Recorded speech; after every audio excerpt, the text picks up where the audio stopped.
Happy New Year, everyone. That was kind of weird. Hi, my name is Laura, and next year, actually no, this year, for me it's next year, but by the time you guys are seeing this, it's gonna be this year, I'm gonna be hiking the Appalachian Trail 2023. A few months back, I had posted a full Appalachian Trail gear list. I showed you guys all of my gear. I have changed a lot of different pieces of gear. I've added some things, I've taken some things out. I've swapped some things out for various different reasons, and so I figured I'd give you guys a little bit of an update on how my gear list is looking now and kind of some things I've swapped out and whatnot. So if you guys watched my videos this past summer, then you guys know that I actually went to attempt to do a thru hike of the Foothills Trail in South and North Carolina. And unfortunately, I was not able to finish the whole thing. I had some various circumstances, let's say that led me to get off trail. A lot of it being my gear, honestly. The weather had a little bit to do with it. Just a little tad bit cold. I did make some changes to my gear list before I actually went out on those hikes. So I'm gonna start there, what I did before my first shakedown hike, even though I've gone on shakedown hikes before, but my first real shakedown hike. So the first thing is I added in my Mountain Laurel Designs 1/8 inch foam pad, and I swapped that out for my sit pad. I know I had mentioned in my gear list video that I was considering doing that, and I tested it out, and I do like that Mountain Laurel Designs 1/8 inch foam way better than the sit pad. It's more versatile, has more uses, I guess you could say, and so I will be keeping that for my thru hike of the AT. For my birthday this past year, I did get a Garmin InReach from my father. So it's the Garmin InReach Mini 2. So I did add that in before my hike. I set up the whole plan and all that, so I would have a GPS while I'm out there. If you guys watched my trying to throw my bear bag video for the first time, you guys know that I had a little trouble, and so I ended up doing is swapping out my old clothes bag for my old food bag to make it a little bit lighter, and I did do that before my hike. I liked it, it worked out well, it fit all my clothes in it, so I'm gonna keep that as well. Just for mental sanity, I did add in another safety piece. I added in a hip belt knife that I carried with me the entire trail. I will be taking that out with me on the AT as well, even though I will be with my hiking partner. It never hurts to have an extra knife, you know, just in case. And the last thing that I added in before my shakedown hike, I guess I can call it, is I added in some tenacious tape for repairs, just in case something did happen to my tent or whatever else and I needed to repair something. I would have that in my repair kit. So yeah, we just did a few things before the trail that I knew I was gonna need to add in and swap out and whatnot. But the real big changes really came after this shakedown hike, and I really got tested out there. I really did. So first off, as you guys know, I had some real shoulder pain on this shakedown hike. My Gossamer Gear Mariposa 60 liter, while it is a phenomenal bag for some people, and it worked out well for me when I went out and did a section hike of the AT for, what was that, 5 days? Yeah, that was 5 days. But that was in summer. So it was a lot lighter in the summer, but winter weight didn't really work out for me. So I went ahead and purchased some shoulder padding for my backpack, so that way I have a little bit more padding. And actually today, the day that I'm filming this, I went to REI and tested out some other backpacks. That's all I'm gonna say on that. Actually, no, I'll tell you guys some stuff. I'll tell you. I did end up trying on a pack that I liked. There was a little bit of a lighter version that they didn't have in store, but they had online. So I bought that. And we're gonna test it out. It is REI, so they have a phenomenal return policy. I'm gonna test it out on some hikes before I actually share with you guys what pack and what all that.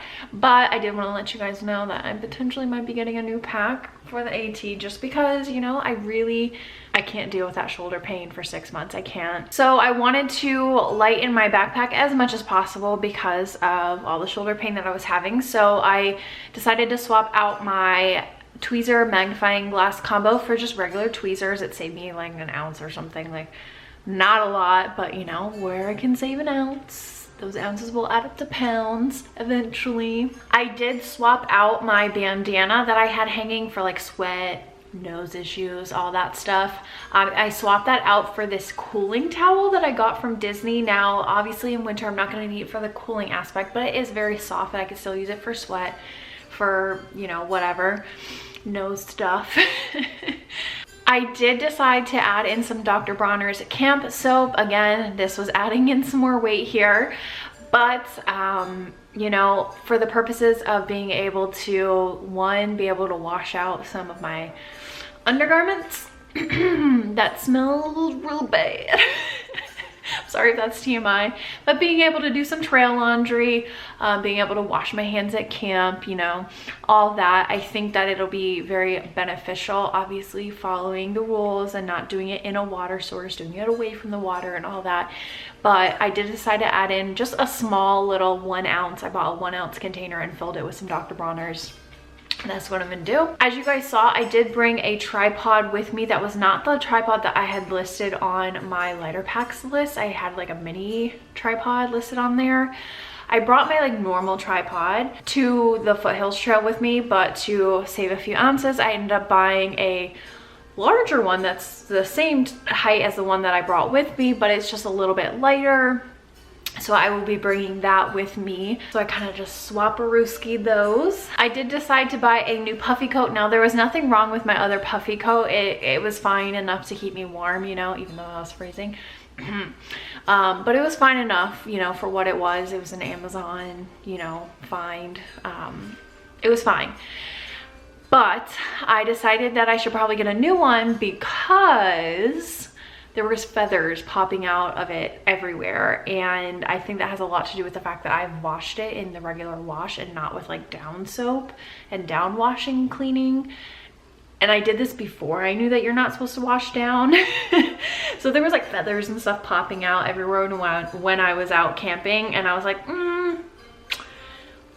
maybe I should get a new one that's not happening to. So I went ahead and bought a new one from Decathlon. Now, this is one that I am testing around. I still haven't fully tested out this one yet, so I'll definitely keep you guys updated, but I am considering switching my hiking leggings into hiking pants, solely for the fact that my leggings kept falling down and it was quite annoying. Now, probably one of the bigger things comparable to my switching out of my backpacks is my sleep clothes. I talked a lot about my sleep clothes in the last couple of videos and how I was very cold out on the Foothills Trail and how I needed to swap those out. So I decided to swap out my fleece lined bay leaf sleep clothes for some smart wool or merino wool sleep clothes. So I got these smart wool 250 base layers in the top and the bottoms. Everyone pretty much recommends those. Those are kind of like the lightest, warmest options that you can really get as far as what I see from people. So, you know, I'm gonna go with it. I did also decide to swap out my headlamp for a rechargeable headlamp. I know I had kind of said it was not great in the past, but to save a little bit of weight, I decided to do that, and I'm just gonna have to like keep an eye on it and make sure that I charge it up when I like leave town and stuff like that, and just make sure if I know I'm gonna be night hiking that I charge it a little bit throughout the day and make sure that it's good to go. I also decided to add in some Benadryl to my first aid kit. This had nothing to actually do with trail. This is actually a workplace injury that I had.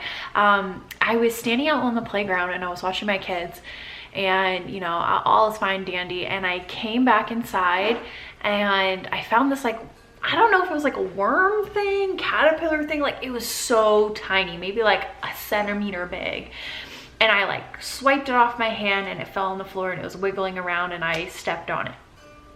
Sorry to all those people who don't do that with animals, but I was like, I don't know what this thing is, you know.